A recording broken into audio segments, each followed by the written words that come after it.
Ever dream of being the fearless leader of a beastly band of mercenaries whose sheer talent is the desire of every nation in the world? Yeah, me either, but now that I've been there and done it all in Grand Kingdom, I wouldn't label it as the worst aspiration you could have. Grand Kingdom was first released in Japan late 2015 for the PS4 and Vita, but was only recently released in the West. This is a typical strategy RPG that offers plenty of original features to keep things fresh from other titles in the genre. Put simply, if you're into strategy RPGs, this is definitely a title to consider. At the start of the game, you and your merry band of warriors join a mercenary guild that is conveniently located smack in the middle of a continent surrounded by 4 major nations at war. That's gotta be good for business, yeah? You are the fearless boss of your mercs, Pierre.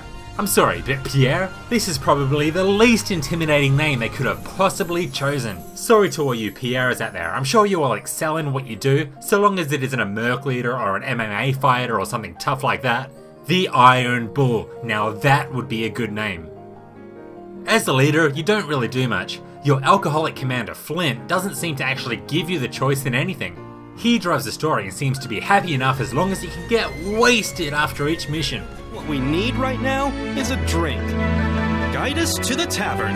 There's 12 main missions in the game that involve you uncovering the mysteries of the fallen Aldine Empire whose loyal followers are stirring up shit in the region. This story is nothing special, but more than enough to drive the quality gameplay, which is where the game truly shines. These 12 missions won't take long to get through. Fortunately, the Western release has included all the DLCs from Japan to bring it up to 48 missions. These extra missions look into the workings of each of the 4 major nations. This is important because you know next to nothing about them in the original 12 missions.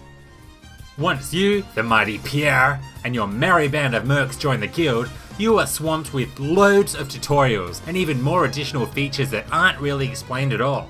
Starting the game is very overwhelming, and it was only when I was at the 10 to 20 hour mark that I really began to understand all the game's mechanics.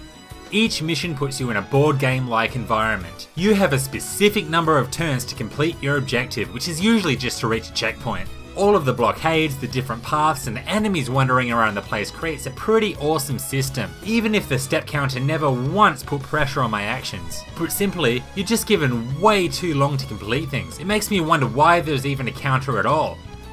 Each mission allows you to take 4 characters along that can be made up of 17 different classes. You have warriors, mages, archers, dark knights, challenger. What the fuck is a challenger? Seriously. It literally just plants barrels. Who came up with this shit? Yes, the variety of classes is pretty good, but some classes clearly outshine others and this balancing sucks. As you level up, you can distribute stats and allocate new skills. It's the skill optimization that really lets this game shine. You're limited in what skills you can equip at any one time, so creating a powerhouse team will require some careful thought. I tried quite a large number of classes, and you'll want to do the same. However, I did become a little frustrated with this. You will have to invest time into leveling up new characters and getting them to the stage where they match the rest of your party, as they all start at level 1. But I guess time investment is what you would expect from a strategy RPG. Love it or hate it, that's what it is. The battles are a lot of fun. Your 4 characters can be placed on 3 rows with a number of customized objects to aid them, such as healing boxes, shields, and stat increasing crystals. This starting formation and the objects that you can select play a huge role in how effective your party will be in battle. Once the battle starts, characters have a move gauge and an action gauge. The bigger the move gauge, the further the characters can travel, and the bigger the action gauge, you guessed it, the more attacks the characters can unleash. Managing these is very important to your survival. This gameplay works very well and is one of the game's strongest points. You need to be on the ball at all times, else you'll die pretty easily, unless you're overleveled, in which case this game is a cakewalk. You will fight a lot of battles, but unfortunately these do become repetitive after a while due to the severe lack in enemy variety. The large majority of your possible enemies all game will come from the 17 classes plus only half a dozen monster types. The chapter bosses don't even have a unique design, and this makes taking on some of the major story antagonists seem very anticlimactic. I really wanted more effort put into this area of the game. The online component in Grand Kingdom comes from the wars between the nations. Once you take up a temporary contract with a nation, you can fight for them in battle through one of 2 methods. Firstly, you can send out the troops that aren't currently fighting for you. By doing this, they'll be controlled by AI and fight the teams of other human-controlled players who have aligned with opposing nations. When they return from battle, you can actually see how they went in battle against the other human teams, and this is pretty cool. The second option in this war is to take your characters out and control them yourself. Here you have to take over enemy strongholds with other allies aligned to your nation in an attempt to take over the region and in turn win the war. And as you would expect, the enemies that you face are all AI controlled teams of the other players around the world from opposing nations.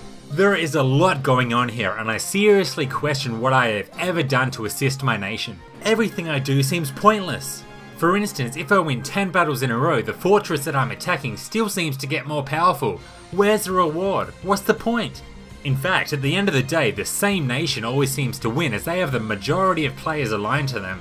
While the wars are a great idea and a very creative way to implement indirect online play, I think it could have been tweaked a little for the better. So, is Grand Kingdom as grand as it's made out to be? Yeah, it is. It will offer players at least 50 hours of story missions and character building thanks to the addition of all the Japanese DLCs. The strategic gameplay and building of your characters is the strongest part of this game, even if there is a lack of balance in some of the classes. Challenger. The wars are also a nice way to incorporate an online environment that could have been so much more with a little bit of tweaking. The biggest issue with Grand Kingdom is the repetitiveness of the battles due to the severe lack of enemy and boss variety. Still, Grand Kingdom is a solid strategy RPG that should be experienced by all fans of the genre. Hellfire RPGs approves, and so does the fearless Pierre.